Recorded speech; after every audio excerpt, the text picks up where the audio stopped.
Hoje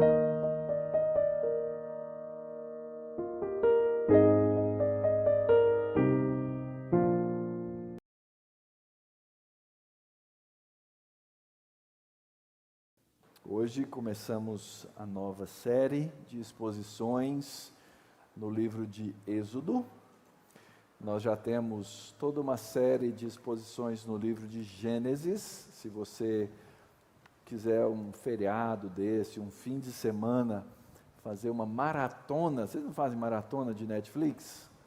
Faz uma maratona de sermões. Tem 44 sermões no livro de Gênesis que estão disponíveis no nosso canal do YouTube, e se Deus quiser, em breve estarão também disponíveis no nosso Spotify. Nós abrimos um canal no Spotify, você pode ouvir as pregações do Sermão do Monte, já estão lá, e queremos espalhar de fato a palavra de Deus por todos os meios e mídias possíveis, para que vocês e também o povo nosso no Brasil, de língua portuguesa, possa ouvir a palavra da Escritura. Quando é que nós vamos terminar o livro de Êxodo? Só Deus sabe. Nós temos uma programação, mas ela é flexível. Vocês vão observar uma coisa, talvez tenham já observado, durante a liturgia, nós usamos uma versão um pouquinho diferente do texto bíblico, do que usualmente nós usamos. Normalmente nós usamos a versão Almeida Revista e Atualizada, que é a ARA, e a Sociedade Bíblica do Brasil agora lançou uma nova versão chamada Nova Almeida Atualizada. O que essa Nova Almeida Atualizada faz? Ela tira palavras difíceis do texto, que estão na nossa ARA, como por exemplo, beneplácito. Quem sabe o que é beneplácito? Levanta a mão. Ok, 30% talvez saiba. Então, a palavra beneplácito não é do nosso vocabulário cotidiano. Ela faz essa revisão de palavras, não altera termos teológicos. Onde a palavra tem peso teológico, por exemplo, remissão, que também não é uma palavra que a gente usa no cotidiano.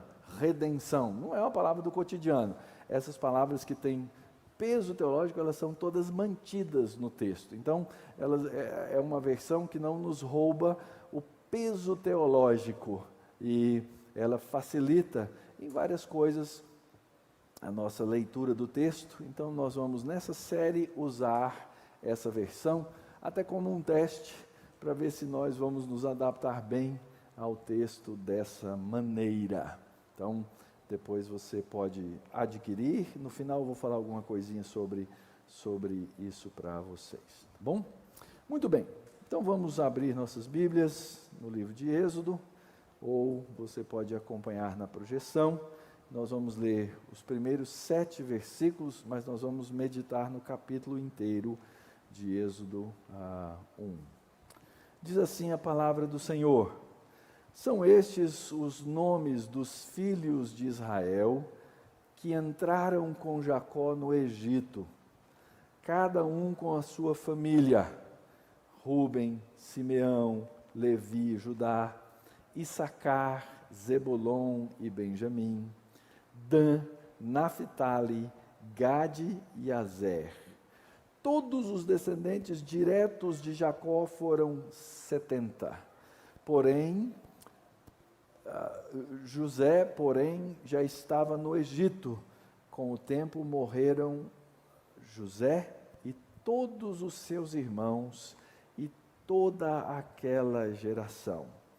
Mas os filhos de Israel foram fecundos, aumentaram muito, se multiplicaram e se tornaram extremamente fortes, de maneira que a terra se encheu deles. Senhor, nós estamos diante da Tua santa e bendita palavra, e nós Te louvamos por ela, ó Pai, porque o Senhor, ao longo dos séculos, inspirou essa palavra. O Senhor fê-la ser preservada, traduzida para a nossa língua, traduzida para muitos povos, para que muitos pudessem entender a tua vontade, a tua verdade e a tua história. E nós somos gratos por essa palavra. Hoje, ó Pai, começamos essa nova jornada de saída junto com o povo de Deus, aqui no livro de Êxodo. E nós rogamos, ó Deus, que o Senhor, por amor do Teu nome, pela iluminação do Teu Espírito Santo, fale à nossa mente, fale ao nosso coração, nos dê conhecer da Tua verdade e nos dando conhecer da Tua verdade, Pai, sejamos assim edificados, tenhamos mais profundo e mais próximo conhecimento da Tua palavra e do Senhor mesmo, trazendo-nos à Tua intimidade. Assim, ó Pai, conduze-nos nessa caminhada. E assim como o Senhor viu a aflição do Teu povo no passado, entendendo-a, nós possamos entender e saber que o Senhor olha para a aflição do Teu povo no presente, no dia de hoje, e há, ó Deus, de nos ensinar e nos renovar a esperança. Que as palavras dos meus lábios e o meditar do meu coração sejam agradáveis na Tua presença, Senhor meu, rocha minha, Redentor meu. Amém. Por que estudar um livro tão antigo como o livro de Êxodo? Qual a nossa relação com o Antigo Testamento? Pastor, nós não somos a igreja do Novo Testamento, nós não deveríamos entender o Novo Testamento e já não está bom? E a resposta é não. A Escritura nos foi dada para ser entendida como um todo, de maneira completa. Aliás, essa é uma das grandes doutrinas da Reforma Protestante, da qual nós somos filhos. Toda Escritura. Conhecer a Escritura como um todo é algo importantíssimo para o povo de Deus, para o crescimento do povo de Deus, para o nosso conhecimento do Senhor e dos seus atos de redenção. Então, uma das primeiras coisas que nós esperamos ao estudar o livro de Êxodo é ter a oportunidade de conhecer mais um grande pedaço da história da redenção e entender como nós estamos inseridos nessa história da redenção. Isso nos leva ao segundo ponto, que é conhecer a continuidade da missão de Deus. Ora, nós já estudamos isso no livro de Gênesis, que logo no começo da Bíblia, Deus estabelece o seu projeto por meio do seu povo. Qual é o projeto de Deus? O projeto de Deus, que alguns teólogos chamam, até meio controversamente, de missio Dei, ou missão de Deus, é trazer a glória ao seu próprio nome. Então ele cria o homem à sua imagem, conforme a sua semelhança, e diz: eu quero que vocês agora encham a terra da minha imagem e semelhança. Então Deus tem uma missão, que é criar para si um povo que glorifique o seu próprio nome. Logo, ao estudar essa história da redenção e ao estudar essa missão de Deus, nós entendemos a nossa missão como povo de Deus. A minha pergunta para você, bem simples nesse comecinho: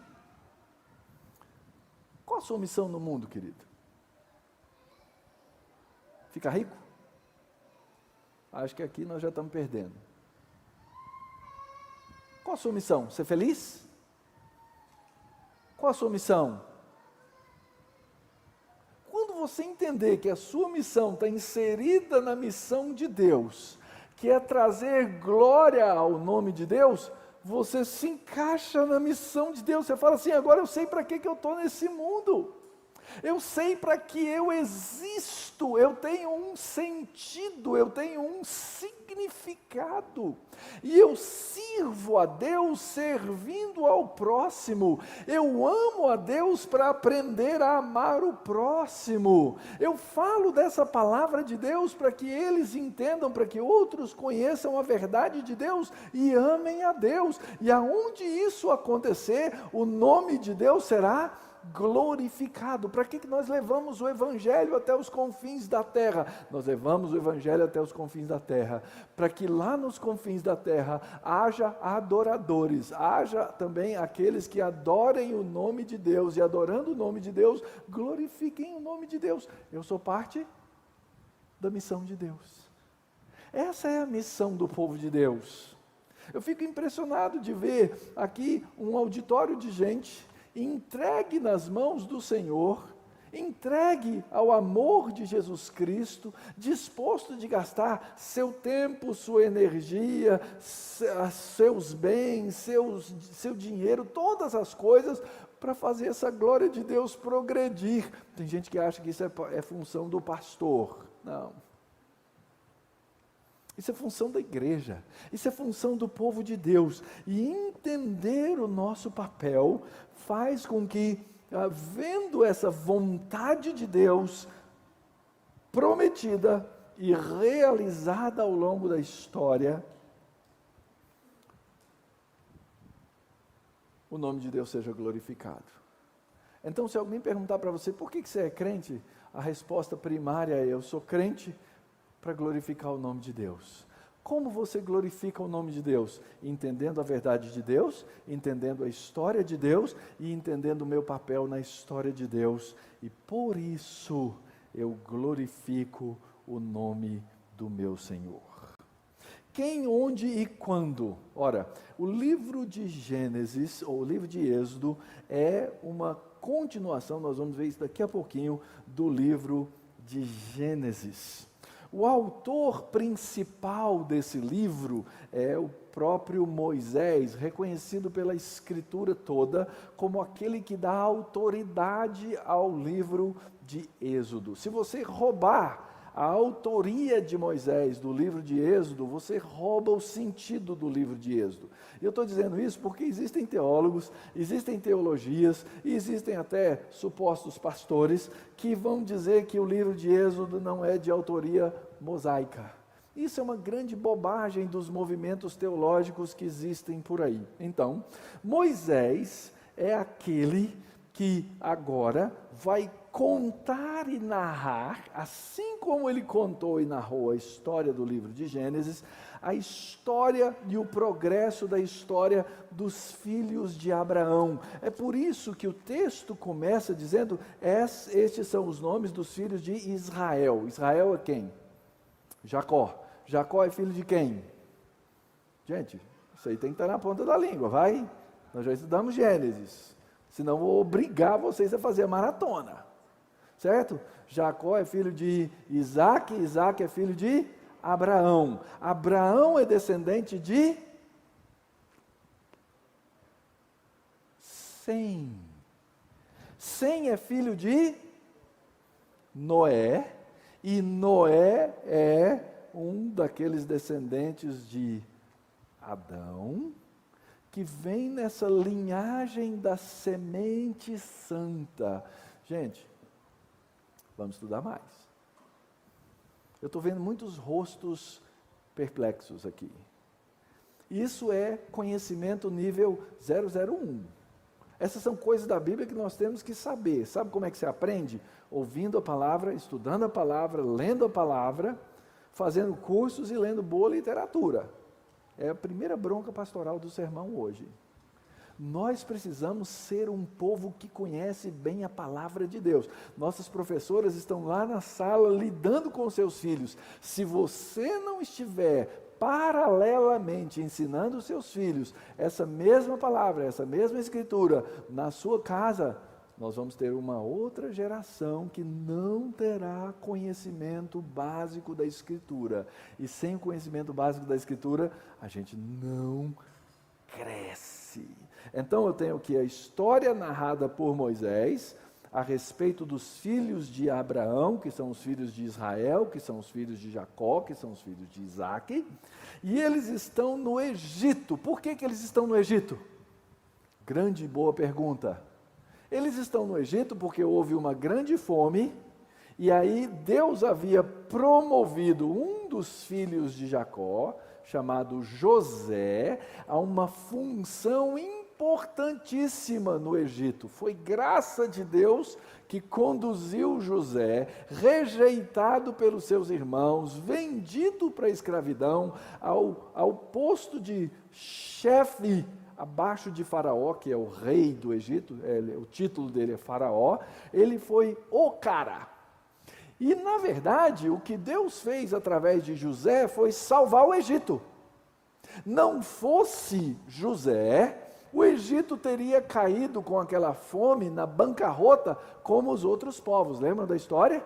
José chegou lá, teve aquele famoso sonho de Faraó, vacas magras, vacas gordas e vacas magras. José interpreta o sonho e ele dá a solução administrativa para o Faraó. Ele fala: Faraó, é o seguinte, vai ter 7 anos de vacas gordas, muita produção, guarda tudo o que você puder.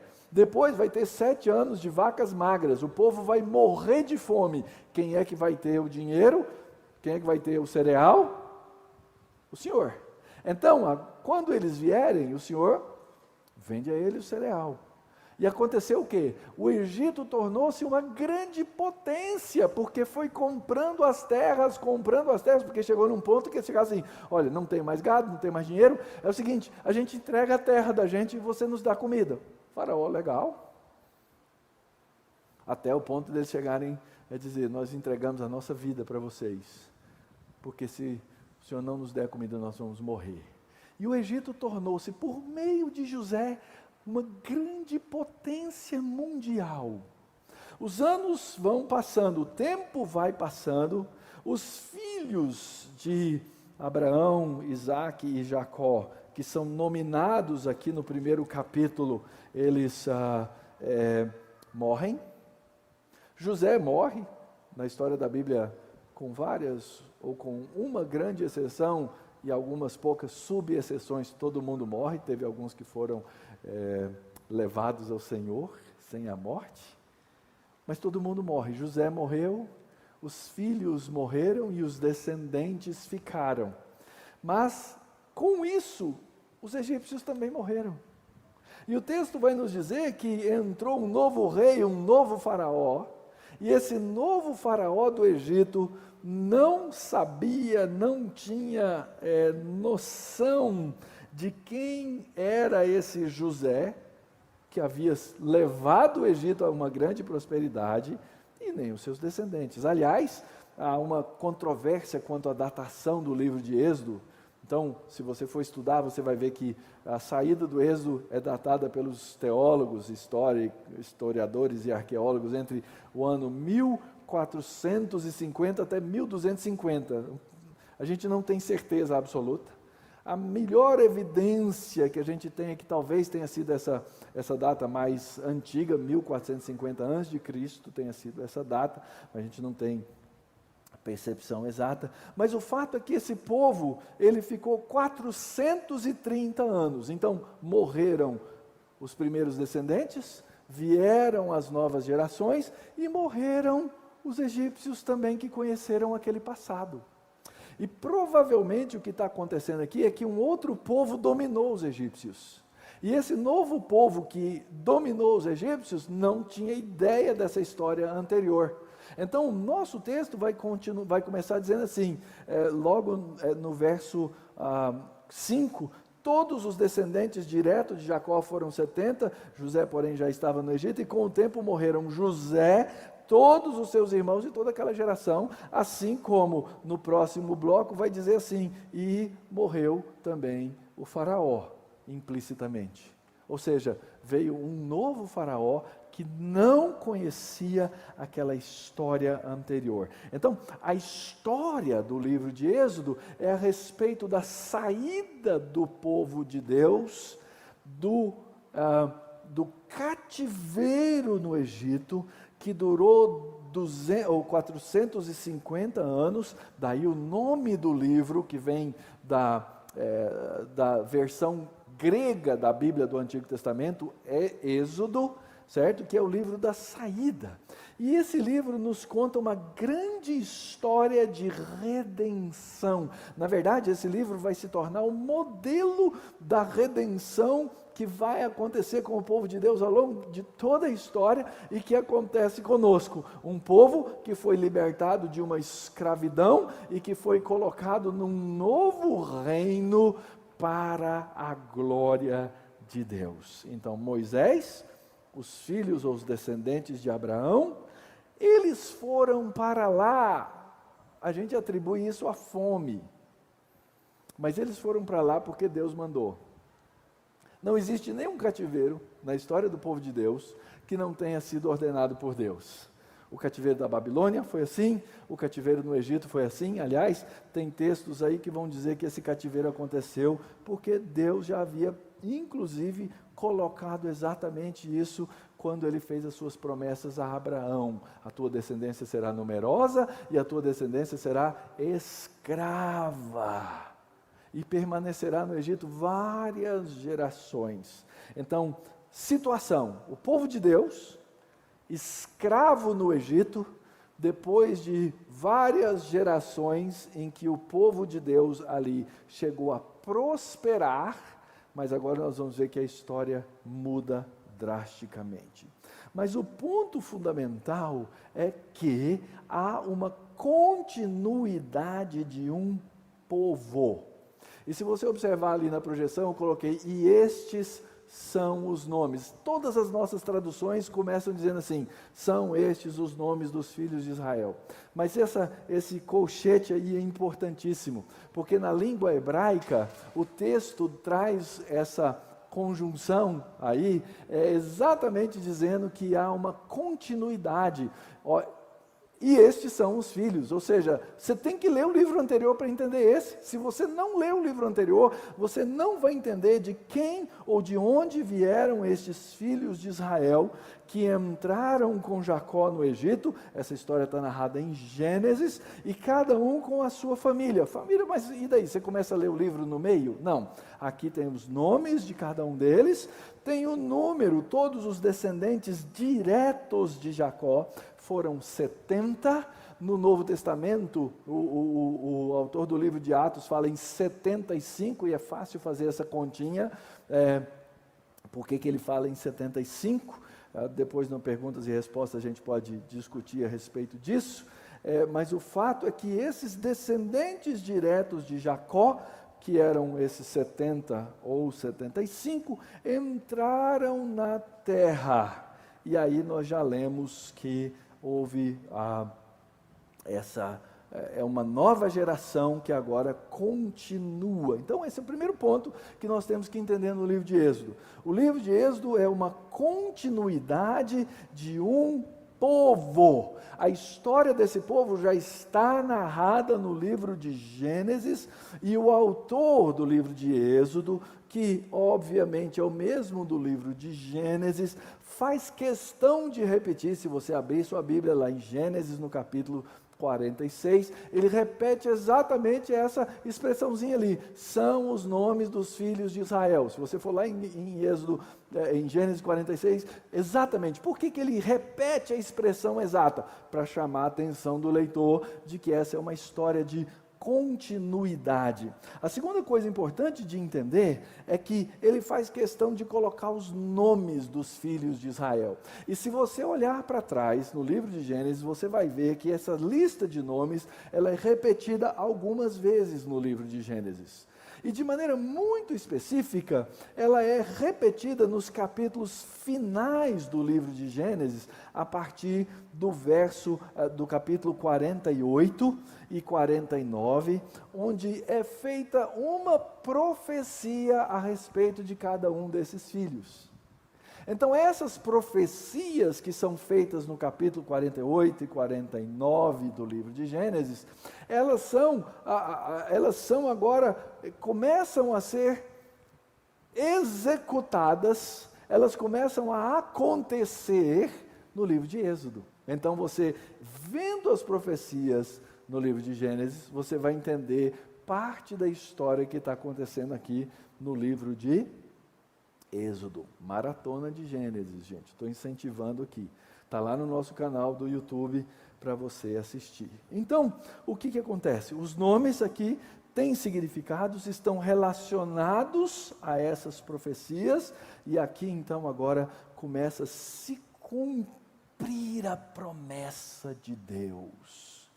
Isso é uma coisa importante de nós entendermos, irmãos. O nosso Deus, sim, é um Deus que faz muitas promessas nas Escrituras, e essas promessas de Deus feitas nas Escrituras, elas devem ser a nossa percepção histórica de que Deus sempre cumpre as suas promessas. Então, aquilo que Deus prometeu de maneira objetiva na Escritura, você pode contar como uma promessa que cumpre-se para o povo de Deus. O problema hoje é que tem muita gente que pega profecias na Escritura e promessas na Escritura e troca o nome de quem está lá e coloca o seu nome lá. E aí ele fala assim, então isso vai acontecer comigo. Não, não existe isso. Nós temos que ter uma teologia bíblica para entender as promessas de Deus e como elas se aplicam a nós. Por exemplo, eu posso dar aqui uma profecia absoluta que está no livro, na Escritura a respeito do Mauro. Eu vou ressuscitar. Essa é objetiva. O Senhor vai me ressuscitar. Não tem. Outra promessa, Deus é fiel, e Ele fielmente manterá tudo o que Ele disse a respeito da sua verdade na minha vida. Então, se eu sou filho de Deus, Ele vai me garantir até o final. Outra doutrina preciosa da reforma, que é a perseverança dos santos. Então, você está aqui hoje, você é crente? Eu tenho certeza que se você é de fato filho de Deus, na verdade, a doutrina devia se chamar o quê? Perseverança de Deus. Porque Ele vai fazer você perseverar. É o objetivo. As outras coisas, como é que vai acontecer no nosso caminho, nós não sabemos. Isso sim é viver pela fé. Viver pela fé é ter a certeza das coisas que não se veem, ou seja, aquelas promessas absolutas feitas por Deus na sua palavra, garantidas por Ele para nós, o seu povo, e de que nós seremos inclusos nessas promessas objetivas. Primeira coisa, há uma continuidade de um povo, e a continuidade desse povo continua conosco hoje. Essa promessa, esses filhos, especificamente esse indivíduo aqui chamado Judá, que nós lemos a história dele em Gênesis, é uma história triste. A Escritura diz que Deus prometeu que dele viria uma semente, e que da semente de Judá viria um redentor, e que dessa semente desse redentor viria esse que criaria, cativaria e faria para si um povo. E eu agora posso ver parte desse povo aqui diante dos meus olhos. É a continuidade de um povo de Deus que acabou de ler aqui um pacto, porque esse povo de Deus que está aqui declarado, os filhos de Abraão, está aqui diante dos meus olhos hoje.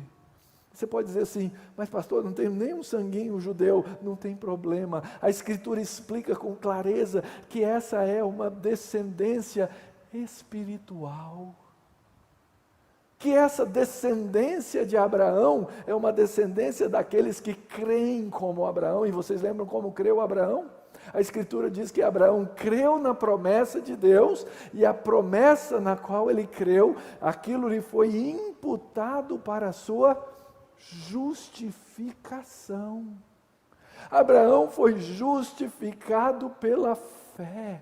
É por isso que hoje nós celebramos o sacramento também do batismo, porque assim como os filhos de Abraão foram inclusos na promessa no Antigo Testamento por meio da circuncisão, os filhos da promessa no povo do Novo Testamento, que é o mesmo povo e a mesma continuidade, eles são inclusos nessa família da fé por meio do sacramento do batismo. É a continuidade de um povo. Nós somos filhos de Abraão, nós somos feitos filhos filhos de Deus na herança do filho de Judá. Lembra da história, gente? Essa é outra coisinha que você tem que saber de cor. Então é Abraão, Isaque e Jacó, e Jacó gera Judá. Quais são as histórias relacionadas a Judá? Quem lembra? Judá teve um filho com Tamar, não é? Quem que é o filho de Judá com Tamar? Bota aí sua Bíblia. Eu já estou percebendo que eu não vou pregar o capítulo inteiro como eu prometi, eu acho que eu vou ficar nos 2 primeiros pontos, então deixa eu abusar aqui. Gênesis, capítulo 38. Judá e Tamar, uma história triste. De Judá nasceram filhos. Verso 27, diz assim: e aconteceu que estando ela para dar à luz, havia gêmeos, Tamar, havia gêmeos no seu ventre. Ao nascerem, um pôs a mão para fora, a parteira, tomando, amarrou um fio nela, um fio vermelho, dizendo: esse saiu primeiro. Mas recolhendo a mão, o outro nasceu primeiro, e a parteira disse: como rompeu a saída? Eles chamaram Pérez. E depois nasceu o irmão, de cuja em cuja mão estava o fio vermelho, e lhe deram o nome de Zera. Esse Pérez foi pai de quem?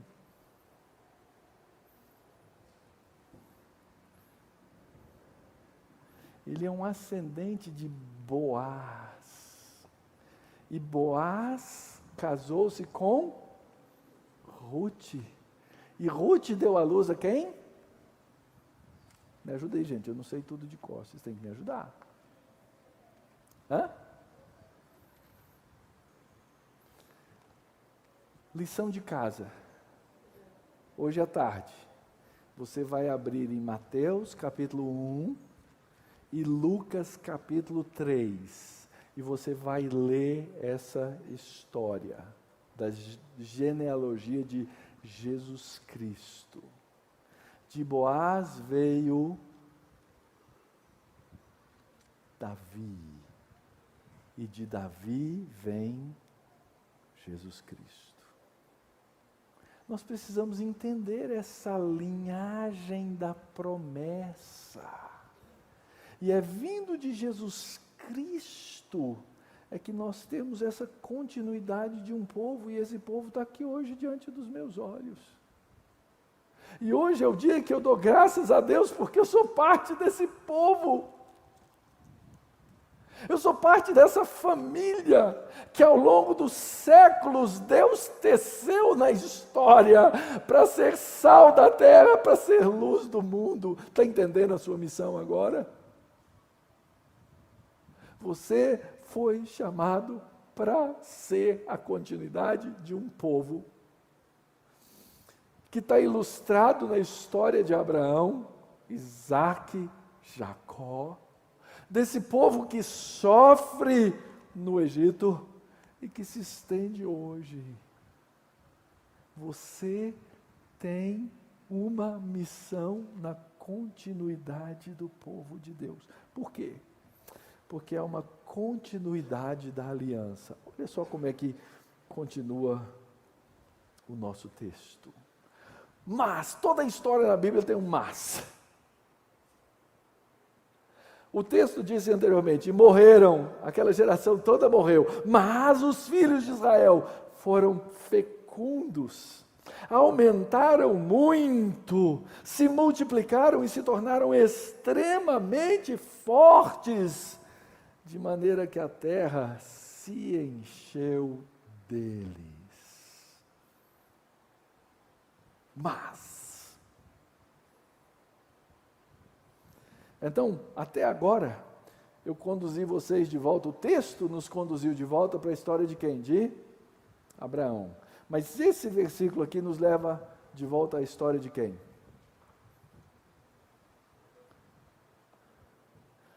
A história de Adão, queridos.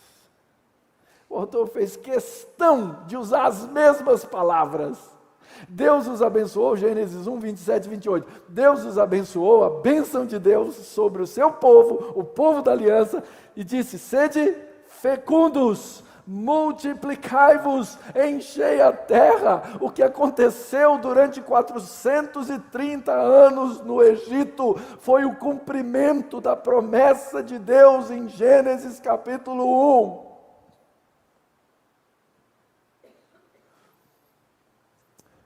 Você entende isso, querido? Sabe por que ao longo de toda a história do mundo, o cristianismo não morreu?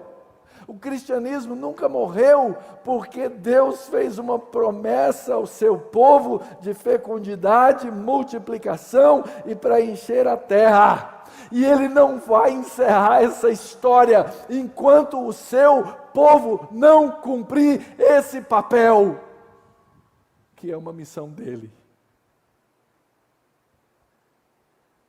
Sede fecundos, mas os filhos de Israel foram fecundos.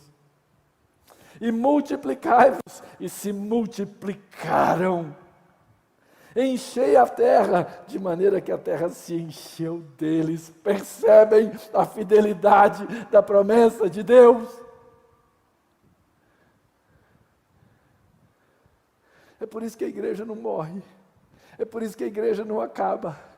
É por isso que ao longo dos séculos ela às vezes até diminui, mas ela cada vez chega a lugares mais longínquos, a terras mais distantes, a pontos mais remotos do mundo, porque ela chega lá, porque Deus continua cumprindo a sua promessa, a continuidade da sua aliança. E você tem que entender que esse é o projeto missionário de Deus. Vamos para a parte que não estava no esboço. Abra a sua Bíblia em Mateus capítulo 28. Ups. Calma. Abra a sua Bíblia em Mateus capítulo 28.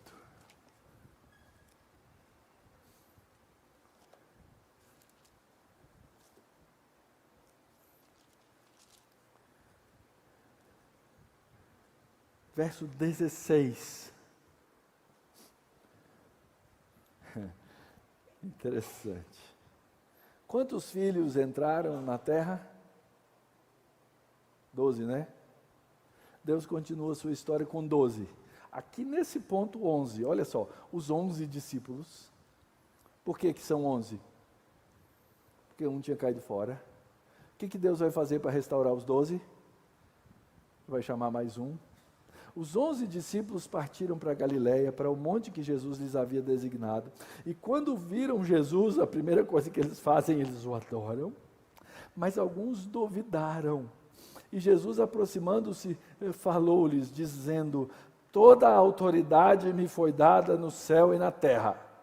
Portanto, vão e façam discípulos de todas as nações, batizando-os em nome do Pai, do Filho e do Espírito Santo, ensinando-os a guardar todas as coisas que tenho ordenado a vocês, e eis que estou com vocês todos os dias até o fim dos tempos.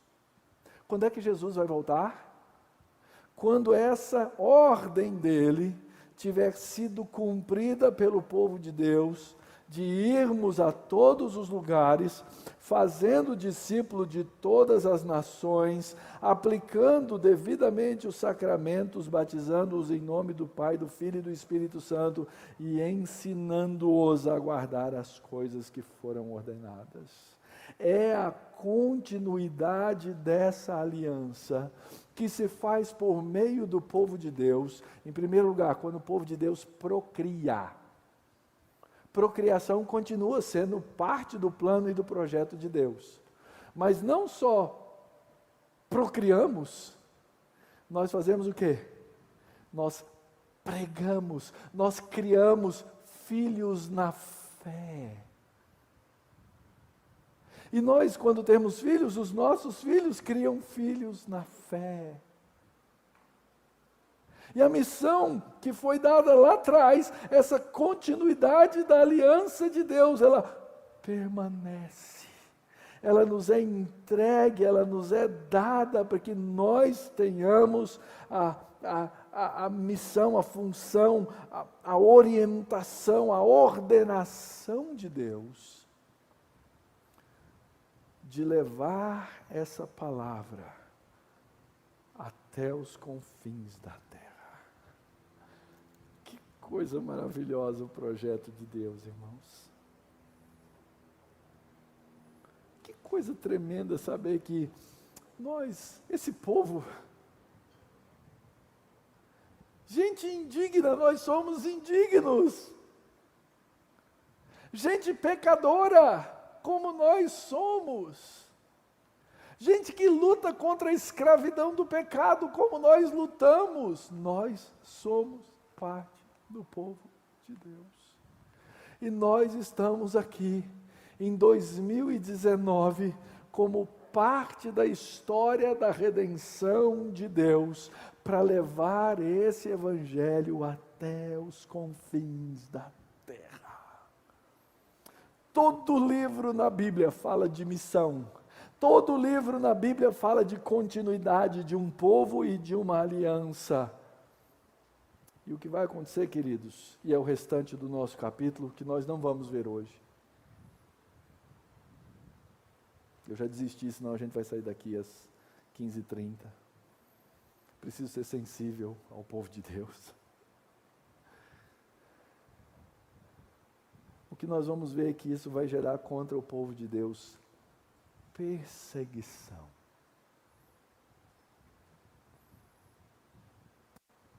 Luta.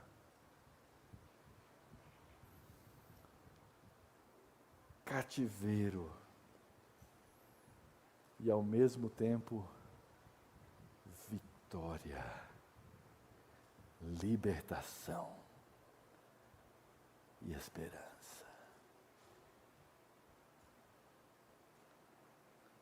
Infelizmente, o meu slide de aplicação não vai funcionar inteiro, mas o que a gente tem que entender é que, em primeiro lugar, Deus cumpre as suas promessas. É uma história atrás da outra, Deus cumprindo a sua promessa. O que nós temos que entender como povo de Deus é que Deus faz as coisas dele, no tempo dele e do jeito dele, todas perfeitas para cumprir um alvo, os seus planos perfeitos. O que Deus está fazendo aqui nesses 7 primeiros versos do texto é exatamente cumprir uma promessa feita aos nossos primeiros pais, Adão e sua esposa, de que eles seriam um instrumento de Deus para encher a terra da sua glória. Então, se você pegar o período de tempo, e a gente não sabe qual é esse espaço de tempo entre a criação e o período da libertação do cativeiro no Egito, são centenas de anos. É sempre no tempo de Deus, mas como a gente vive uma vida relativamente curta, a gente vive 60, 70, 80, alguns chegam a 90, poucos chegam a 100. A gente se enche nessa vida de ansiedade. A gente não sabe esperar. A gente não tem confiança de que Deus está fazendo por meio de nós e através de nós aquilo que Ele quer fazer. Mas você precisa olhar para a palavra de Deus, olhar para essa Santa Escritura, olhar para os grandes feitos de Deus, olhar para a redenção de Deus, olhar para o êxodo do povo no cativeiro e entender, Deus está cumprindo as suas promessas, não duvide disso. Mas pastor, está demorando, querido, a sua vida em relação à eternidade é muito curtinha. Então não fique ansioso.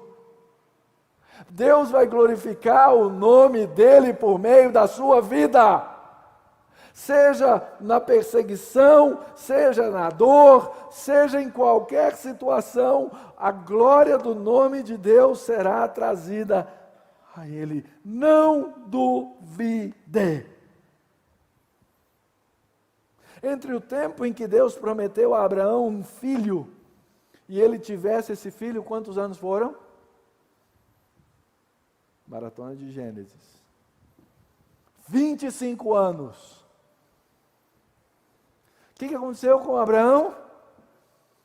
Ansioso, Várias vezes chega diante de Deus e fala assim, não está dando certo, o Senhor falou que eu ia ter um filho, cadê o filho? Eu não tenho um filho, minha mulher é estéril.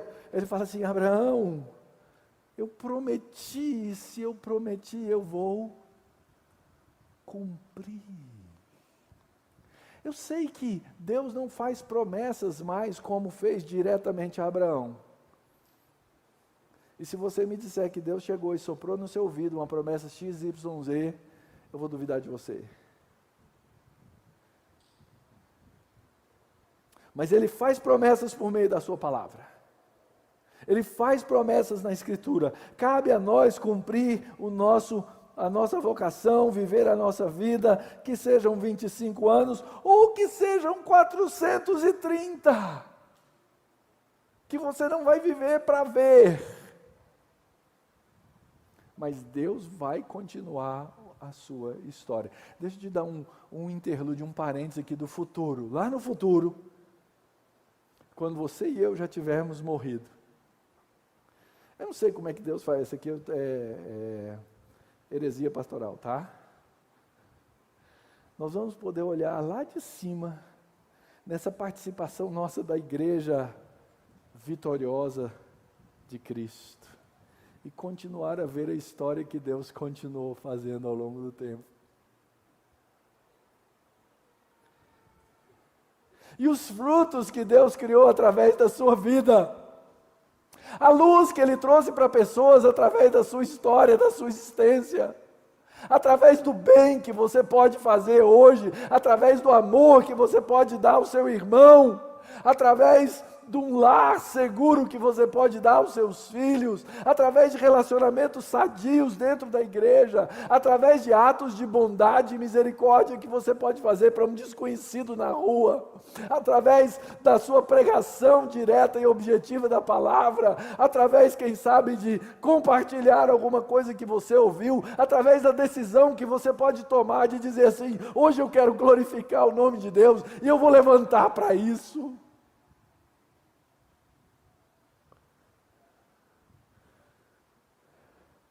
E lá de cima, você vai ver os frutos que você plantou, que não foram frutos só da terra, mas que foram frutos da eternidade. Os pais vão poder ver os frutos que plantaram na vida dos filhos. O marido e a esposa vão poder dar glórias a Deus, porque cultivaram o amor no seu cônjuge, porque glorificaram a Deus através de relacionamentos saudáveis para a glória dEle,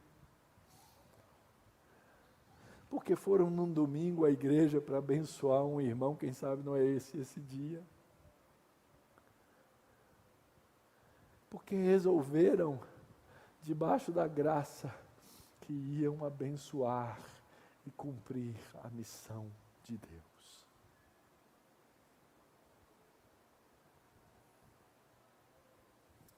Pula alguns pontos aí. Nada disso, queridos, vai acontecer sem que você entenda que você vive numa guerra contra o pecado. Mais tarde na Bíblia nós vamos ter a história de outro cativeiro, o cativeiro na Babilônia. Quantos anos foram o cativeiro na Babilônia, gente? Quantos? 70. Vamos fazer aí, maratona, está lá no YouTube. Tudo é maratona hoje. 70 anos. Por que o povo foi para o cativeiro na Babilônia? Porque Deus os mandou para o cativeiro na Babilônia por causa do seu pecado. E Deus precisou disciplinar o seu povo. Então Ele manda o povo 70 anos para o cantinho da Babilônia e vai dizer assim, vocês vão sofrer lá. Enquanto vocês sofrerem, vocês vão lembrar. E quando vocês lembrarem, vocês vão em primeiro lugar abençoar o povo da terra. Vocês vão orar por o povo da terra, no seu sofrimento.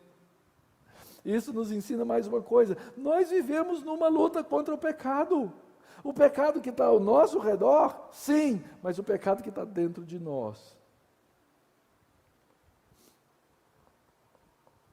E o Êxodo é uma ilustração grande dessa libertação que nós temos.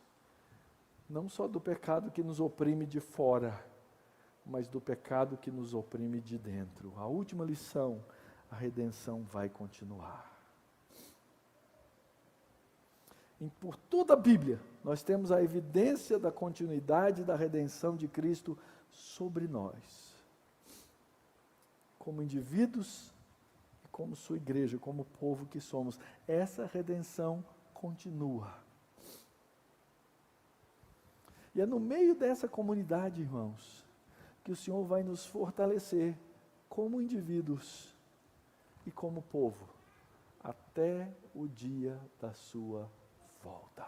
Maranata, vem Senhor Jesus. É tão interessante como a Bíblia nos coloca nesses dois polos, nessa tensão. Por um lado, eu tenho que desejar ardentemente viver para cumprir a missão. Por outro lado, eu amo tanto o fim dessa missão que eu grito, Senhor, volta. Volta, Senhor. E a nossa pregação avança e acelera o dia da volta de Cristo. Você almeja o dia em que Cristo vai voltar? Eu almejo, eu desejo. É isso que me faz pregar o Evangelho. É isso que deve fazer você pregar o Evangelho.